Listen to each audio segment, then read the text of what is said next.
everyone. In this video, we will cover the current affairs. I am Nuzhat Sana. Pradeep sir is on leave for some days, so I will continue it for some time, okay? For mobile optimized ebooks, please install GK Today Academy app. You can attend the quizzes on this app for better practice, and after that you can also read the detailed explanation of the questions you have missed.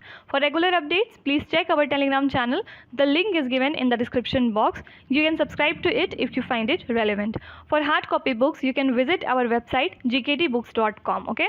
Also, our latest initiative is UPSC Prelims Test Series for 2021 and 2022 in GK Today Academy app. So if you are appearing in UPSC Prelims, you may consider joining this.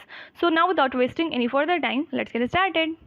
So today we'll be discussing most important MCQs for 16th May and 17th May 2021. Starting with very first question, a bank mentioned in the second schedule of the Reserve Bank of India Act is known as. So those banks which are mentioned in the second schedule of the RBI Act, they are called as which name? Cooperative banks, small finance bank, scheduled commercial bank, or foreign bank operating in India. Here the correct answer is C option, that is scheduled commercial bank. And why this schedule is in news? Because RBI has excluded Lakshmi Vilas Bank from this schedule, okay? And why Lakshmi Vilas Bank has been excluded? Because it has merged with DBS Bank, DBS Bank India Limited last year, right? And what is the full form of DBS? It is Development Bank of Singapore. Fine. The headquarters of Lakshmi Vilas Bank is in Chennai and the headquarters of DBS Bank is in Singapore, as the name suggests, okay? So this was the thing why second schedule of the RBI Act was in news, okay? And one thing you have to tell me in the comment section is RBI has been established on the basis of which commission? This question has been very much asked in the previous year exams and you have to know this, okay? So try to make the session interactive and do participate in the comment section, fine? Question number 2, the Christ Church call was an initiative of which country? So this is the call and it has been initiated by which country? You have to tell this. France, New Zealand, Australia or Germany? Here the correct answer is option number B, that is New Zealand.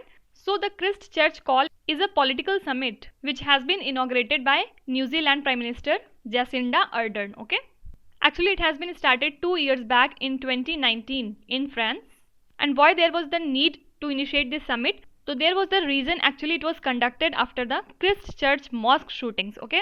After this shoot, global leaders and tech companies pledged that they will eliminate social media usage to end online terrorism, okay?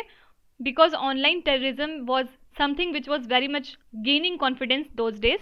And now what is the reason why this question has been asked in the current affairs? Because New Zealand Prime Minister Jacinda Ardern was speaking at virtual summit to mark the second anniversary. As I have told that it was initiated in 2019 and now it is second anniversary of this summit and that's why this was in news, okay? So you need to relate also that what is the reason why this term has been in news, okay? And what was the purpose of this summit? So the purpose was to end online hatred, okay? Coming to question number 3, which institution has set up a dedicated portal COV8 to track aid coming from individual organizations? So basically a portal has been prepared named as COV8. Why? To have eyes on the help coming from individual organizations, okay? You have to tell that which institution has prepared this portal. Supreme Court of India, ICMR, GIF Foundation India or Niti Aayog. Correct answer is option number D, that is Niti Aayog. And it has been prepared with detailed SOP, which means Standard Operating Procedure. Actually, see, at present there are 3 channels for receiving this type of helps. First is government to government. And how this takes place? So it has been routed via Ministry of External Affairs to the Health Ministry, okay? Then second is private to government and the last one is through COVID, which has been mentioned here. And also it takes care of the donations through states, NGOs and CSO, fine? So you have to remember all these 3 channels to receive the help, okay? So from here you have to tell me who is the present CEO of Niti Aayog, okay? Comment down below. Question number 4, Kundoli proposed reserve forest where 18 elephants have recently died is situated in which state? So where is this forest? Actually what happened was on the night of 12th May 2021, 18 elephants were found dead in the Bamuni hillock in the Kunduli proposed reserve forest under the Kathia Toli range, okay? And where is this range? So obviously Assam. So initial findings from post-mortem says that death was due to lightning strike. But yes, there is more to find out and hence samples have been sent to laboratories for further microbiological and toxicological examinations, okay? So from here, most important question that can come in your examination is which state was that? So always remember Assam. Okay, Assam CM was very much in news these days. So who was he? Hemanta Biswa Sarma. Okay. Question number 5. What is the theme of the International Day of Families 2021? See, from your exams perspective, days and the themes are very important, and you have to remember important days with themes. So what was the theme? Families during COVID, families and new technologies, family during quarantine, social distancing for families. The correct answer is option number B, that is families and new technologies. Actually, in 1993, UN General Assembly declared that International Day of Families would be celebrated on 15th May every year. And why we celebrate this day? Its focus is what is the impact of new technologies that we are generating on the well-being of families. Okay, so that's why we celebrate this day, and the theme this year was families and the new technologies. One question you have to tell me in the comment section: when do we celebrate International Workers Day? Okay, this question is very important, and it is from your current affairs perspective of this month itself. Okay, so you have to tell me in the comment section below. Question number 6. Malarkotla has been announced as the new district of which state? So this is a new district, and it is of which state? You have to tell. Punjab, Karnataka, Rajasthan, Uttar Pradesh. Correct answer is Punjab. So there was a long pending demand of people that Malarkotla should be a separate district there, and Malarkotla has been declared as 23rd district of Punjab. Okay, it is a Muslim majority town, and earlier it was a part of Sangrur district, from where it has been separated now. So actually here you have to remember 3 points. First of all, Malarkotla is from which state? So Punjab. And which number district it is? So answer is 23rd district, and earlier it was a part of Sangrur district. Fine. So you have to remember all these 3 points. And one more thing, at the time of independence, Punjab had only 13 districts. Fine. Later on, with separation and new formation, now it has reached to 23 districts. Fine. Question number 7. Which is the first Indian state to pass agri-tourism policy? So which state has passed this policy? Kerala, Maharashtra, Punjab or Haryana? The correct answer is Maharashtra. And as the name suggests, agri-tourism policy means it is related to some type of agriculture, and it has been made to empower the farmers. What is the aim of this policy? So basic aim is to provide market for agricultural produce, like what they produce, there have to be a proper market for that.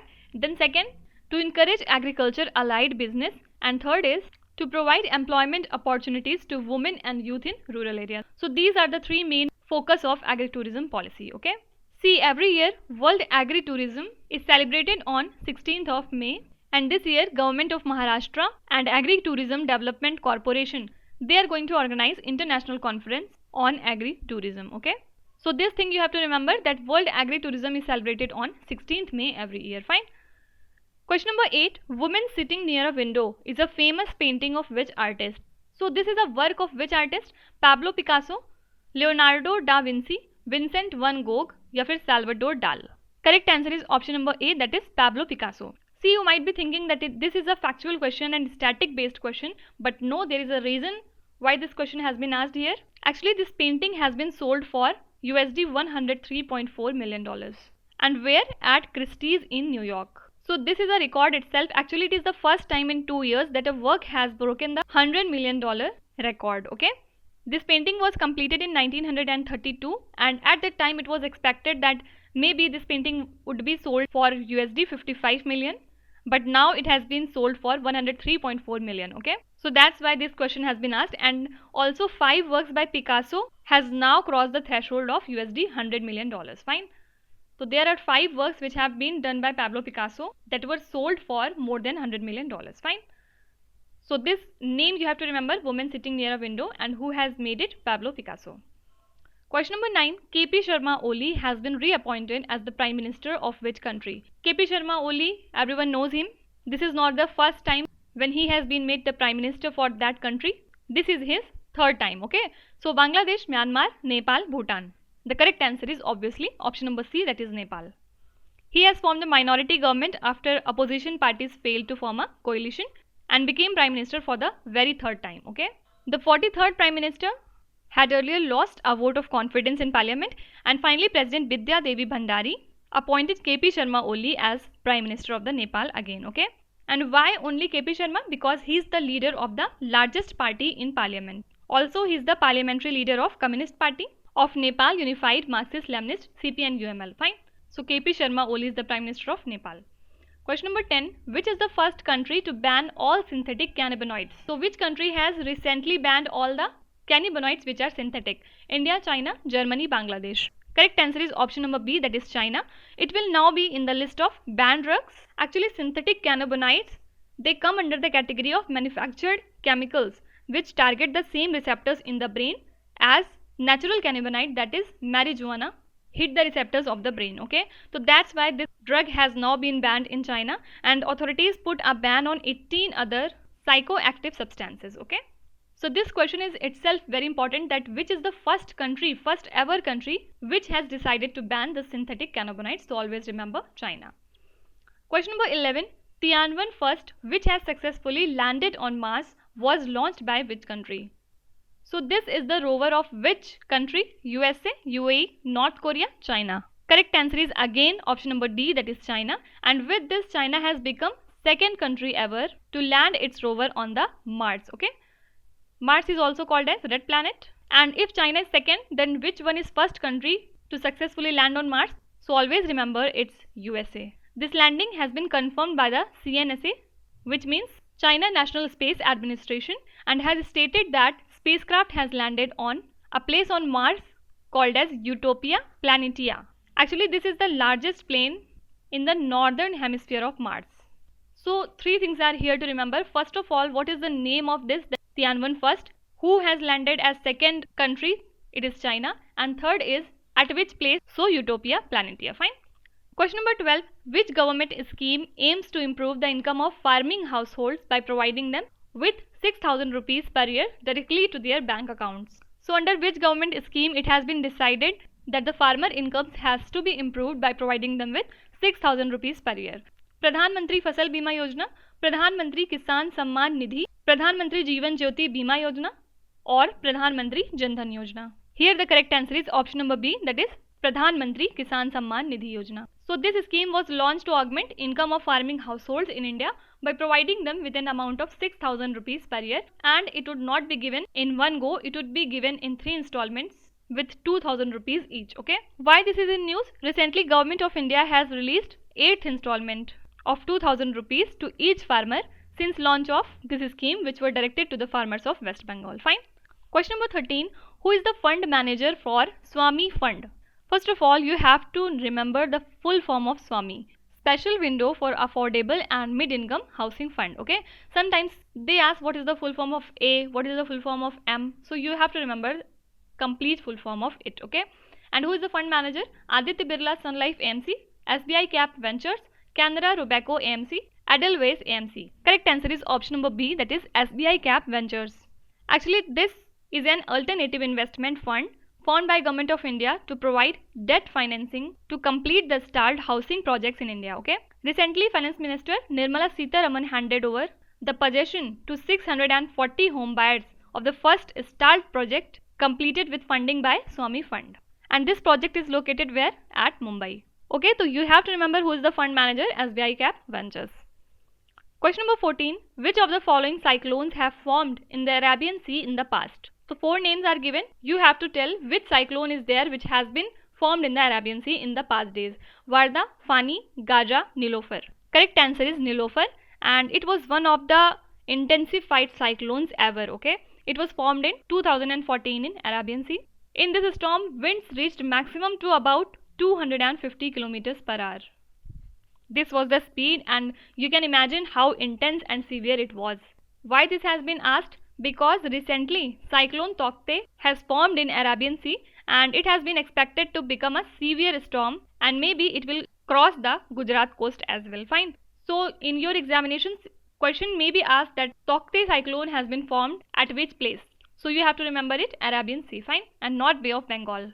Some days back, Fani cyclone was very much in news, and one question arises from here. You have to tell me this name has been given by which country. Okay, Fani name has been given by which country? And this question was very favorite to the examiners, and in many exams this has been asked. Okay, so you have to tell the answer in the comment section. Coming to last question. As per the research by Aalto University, which condition would lead to fall in global food production by 1/3 of the present levels? So according to Aalto University research, what is the situation or condition by which global food production can be decreased by 1/3 of the present level? Greenhouse gas emission, US-EU protectionism, USA-China trade war, or El Nino? The correct answer is option number A, that is greenhouse gas emission. So if there exists out of control growth in greenhouse gas emission in the world, then this research suggests that there would be decrease in global food production by 1/3. Okay. This research report has been published in the prestigious journal One Earth, and it presents a detailed analysis on the relationship between food production and the greenhouse gases. Okay. So this is a research basically based on greenhouse gas emissions and the level of food production. Fine. So that's it for today. I hope you have liked the session. These were the important news from this day, and we will meet tomorrow again with some more important current affairs from the next day. Thank you so much for watching, and please hit the like button if you find the video useful, and don't forget to subscribe to GK Today. With this, me Nuzhat Sana signing off.